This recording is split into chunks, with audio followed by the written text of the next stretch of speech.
Hello everyone, it's SpawnPoiint and today we're taking a look at some of the best TVs that we've seen in 2022. Now although 2023 and CES is just around the corner, we won't see any of those new models in the shops for at least another 4 to 5 months. So that means these 2022 models will still be the current and best ones to buy. And over the last 7 months we have seen some incredible new releases including the LG G2 and C2, Sony's A95K and Samsung's S95B. But the question I keep getting asked is which is the best TV or my favourite TV from 2022? So that's what I'm going to answer today. I'll highlight each TV's main features, their pros and cons, and then talk about the best TVs for movies, gaming, and the best all-rounder. And before we jump in, I just wanted to say a massive thank you for your support this year. It still blows my mind how many of you watch, like, and comment every week. And I obviously could not do this without you. So have an awesome new year, and I hope you had a great holiday season as well, and all the best for 2023.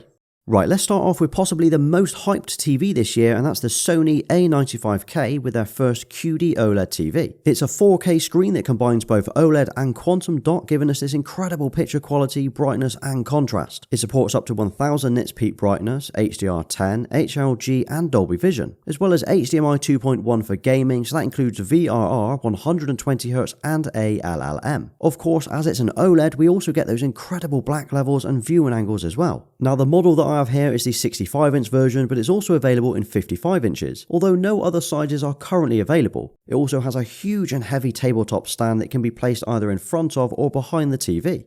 Then there's the Samsung S95B, one of this year's first QD-OLEDs. Now what this offers over the A95K is the fact that it is a lot brighter. This maxes out at 1500 nits, which means having them side by side is really noticeable. In fact, I had to reduce the brightness of the Samsung so I could film the two of them together. Now although it's a lot brighter and the colours appear more vibrant, there were times that I felt this TV was unnaturally vivid. Skin tones feel a little off, like it was trying too hard, whereas the A95K feels a lot more natural on the colours. The S95B then offers HDR10 as well as HDR10+, but unfortunately it does not offer Dolby Vision. It then has HDMI 2.1 support for gaming, so again VRR, 120Hz and ALLM. And the size I have here once again is the 65-inch version, but it's also available in 55 inches but no other sizes as of yet.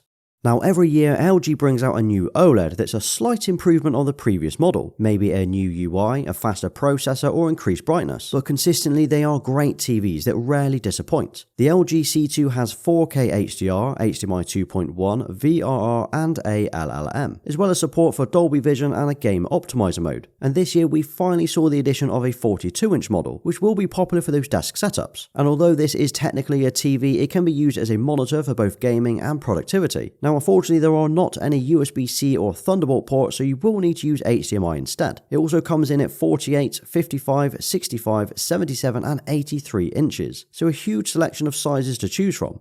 Then there's the G2 model, which is a marginally better version over the C2. It offers a picture frame design that is ideal for wall mounting and a slightly brighter screen. But if you were on the fence between either of these two models, I would go for the C2 for value for money. You're getting 99% of the same TV plus a tabletop stand. But if you are exclusively wall mounting it and you want the best looking TV, the G2 one is stunning.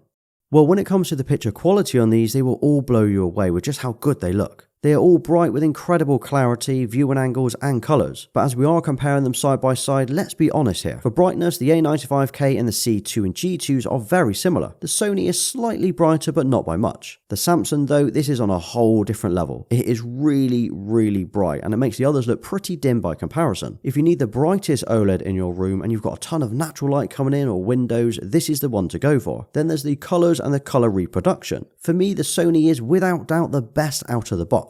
The colours look the most accurate and natural without looking over the top. The LG is a close second here, although the colours aren't quite as deep compared to the A95K. But that's down to the fact that it's a traditional OLED versus a QD-OLED. And then there's the Samsung. Now although it's bright, I feel the colours are somewhat exaggerated. There are certain situations where I feel the colours are a little bit too vibrant or even too orange and red compared to the others. Now of course this could be down to the way that the TV is set up, but I have tried to match them side by side. And as for the black levels, they all look incredible. They all have a glossy OLED screen, so there's no compromise on contrast or black levels. The blacks really do look jet black. The Sony overall looks the best at handling the darker scenes, as by comparison, the LG and Samsung suffer slightly from black crush. And that's where the details in the black levels are almost lost entirely. The Sony can have an issue with raised blacks if you keep the ambient mode on, so make sure you switch that off straight away.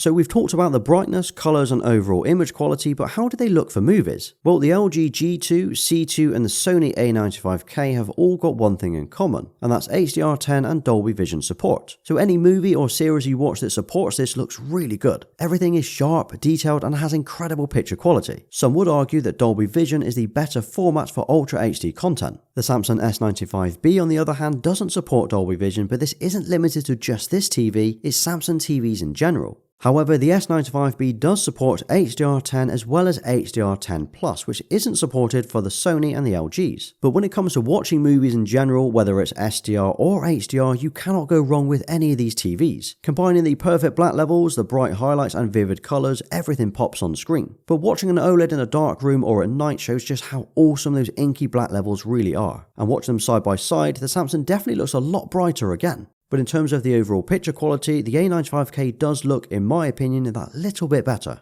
And as with any OLED, you're going to suffer a little bit from motion judder. But generally speaking, all three of these handle it really well. And I would have no trouble in recommending any of these three TVs for movies.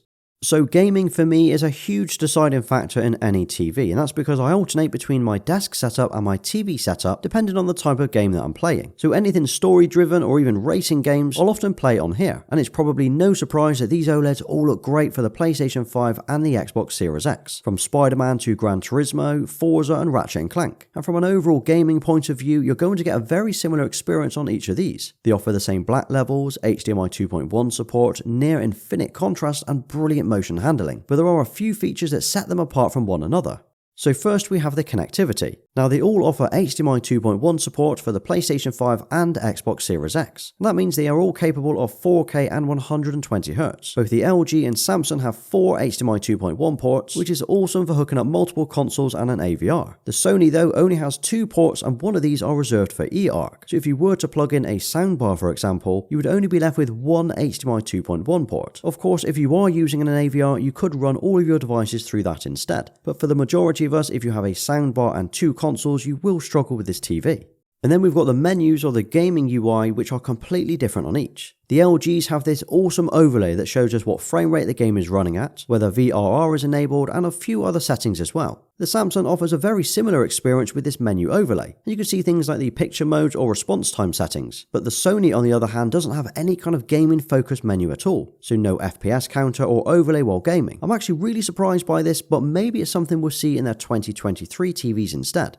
But there is a feature that the A95K offers which the others don't, and that's the Auto HDR tone mapping. And for me this is an awesome feature and quite possibly a game changer. So when you plug in your PlayStation 5 for the first time, instead of running through the HDR settings page and spending a few minutes trying to optimize the picture, the PlayStation 5 recognizes the TV and will do it automatically. It not only saves you some time, but in theory it gives you the best highlights and shadows for your games. Which brings me on to HDR quality. For me the LG and the Sony are very similar. There's no blooming or raised blacks and the overall image quality is really impressive. There are a few times however that the LG does suffer slightly from black crush, and that's where the detail in the dark areas or scenes are very slightly lost. It's not something that I noticed until I saw the TV side by side. It is really minor, but it's definitely worth mentioning. The highlights though are nearly perfect on the LG and Sony, but from my testing so far are often overexposed or blown out on the Samsung. I am on the latest update which I understand was supposed to fix this issue, but I'm not getting the result that I would like to have seen. And as for the input lag, well let's face it, that's pretty important if you're using a TV for gaming, but they are all rapid. Gaming at 4K 60 or 4K 120 is going to be almost lag free, but here are the results anyway. So the Samsung and LGs are very close while the Sony is surprisingly slower. But for 99% of the games that you play this will not be noticeable. But if you want the fastest TV for Call of Duty for example, this could make a difference. For me the LG offers the better overall package for gaming when you factor in the 4 ports, the gaming menu, low input lag and of course the image quality. But if you want the brightest gaming TV for your room, the Samsung is by far the better choice. Although of course the highlights do need sorting out because it doesn't look quite as good as the LG.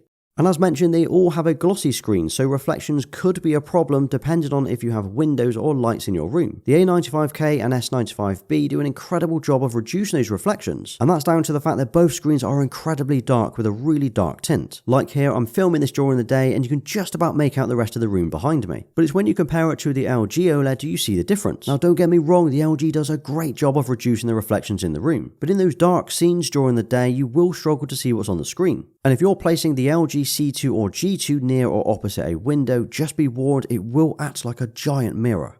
Well, let's take a quick look at the menus and the UI. Well, the A95K is running Google TV, which for me is the best looking UI out of the three. It looks nice with a large tile layout and it's really snappy. I think from a user-friendly point of view, you know exactly where everything is. And as far as the home screen and menus go, it's actually enjoyable to use. I have said this before, but it's got an Apple TV vibe to it, but better. The LG offers a nice tile format as well, where all of the apps can be rearranged in a horizontal line. And then you've got all of the trending shows and movies underneath. Now this is their latest WebOS, which we've seen for about the last 2 years. But I'll be honest, it's pretty boring. I know it's unlikely, but it would be great to see a whole new UI or OS in 2023. And then there's the Samsung, which on first impressions looks nice. It's running the latest Tizen OS, so it's clean and user-friendly, but it's definitely the slowest out of the three TVs. Sometimes it can get quite frustrating navigating around as it seems to hang and crash quite a lot. But all three offer the same apps you would most likely use, so things like Netflix, Apple TV, Prime and Disney+. Now, you're not really going to buy a TV based on the remote control alone, but here they are side by side. So the LG remotes have looked very similar for the last 5 to 6 years with a few minor tweaks. It's got the magic wand feature that lets you wave the remote around and select what's on screen. It's probably the most useful and balanced remote control out of the three. And then we've got the Sony remote control, so it now ships with a new metal remote which is the nicest that I've seen. It feels like a premium product with some decent weight and buttons. There's not really much else you need from a slimline remote. Mine did also come with this remote as well, but I'm not sure if this is country specific. But it gives us a few more controls that you might need that you don't get from the slimmer version. Then we've got the Samsung, which also ships with 2 remotes. You've got the full fat version with every button you could possibly need, and then this slimline option, which is limited to a handful of buttons. The only one that I think is missing is it should have included the source button, so you could swap between the different inputs on your TV.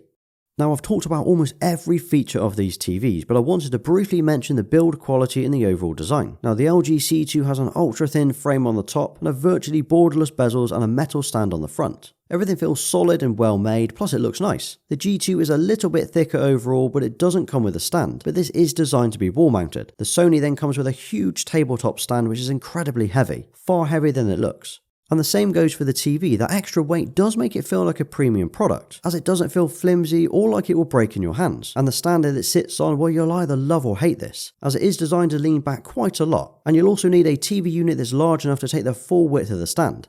Then the Samsung has a totally different look with the raised stand. It gives the appearance of a large monitor rather than a TV. I quite like this, and it also means there's room for a soundbar underneath, something that the Sony cannot do. But it is worth mentioning that mine did come with a very slight bend in the middle. Not enough to bother me, but something that was worth mentioning. And I'm also aware that a few of you in the comments have mentioned exactly the same issue. And as for the price, well, these are the current RRP and sell prices for the 4 different TVs. We've got the LG C2, LG G2, the Sony A95K and Samsung's S95B. Like for like, you can see a big difference between the TVs, but we are of course comparing OLEDs to QD-OLEDs. But whether these TVs are worth the price really comes down to if you see value in the features that each of those offer. Now I want to talk about what I think are the best TVs in 2022 for movies, gaming and the best all-rounder. First up, we've got movies. For me, the Sony A95K wins this. It's got Dolby Vision support, incredible picture quality and the best natural colours out of the lot. There's also something about this TV that just gives us the wow factor. But if you needed the brightest OLED panel, the Samsung S95B will blow you away. It is noticeably brighter than the others. So if you're placing this opposite a window or in a bright room, the S95B will be perfect for you.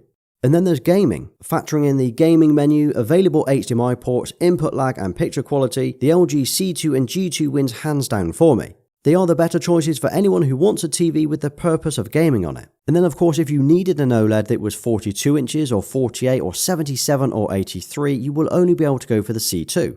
And out of all of these TVs, which do I think is the best value for money? Well, that has to go to the LG C2. It's the best feature-rich TV that's also one of the cheapest, and I think it is the best TV of 2022. Now, of course, there isn't a perfect TV out there, but what would you like to see from the 2023 lineup that ticks all of the boxes? For me, it's going to be something that combines all of the features including a decent OS, 4 HDMI 2.1 ports and a low input lag, as well as increased brightness and those gaming focused features. Maybe the A95K will launch with more sizes, and we'll see a 77 or even a 42 inch model. They could then increase the HDMI ports and add a gaming UI, and this could be the best TV of 2023. And then with CES just around the corner in early January, I'm sure we're going to see some great new upgrades very, very soon. But let me know what you think is the best TV from 2022. And if you drop a best OLED TV in the comments, I'll give you a thumbs up for staying right till the end. And if you did enjoy today's video, check out my A95K video next. Thanks for watching, please like, sub and follow me on Instagram and Twitter. Until next time.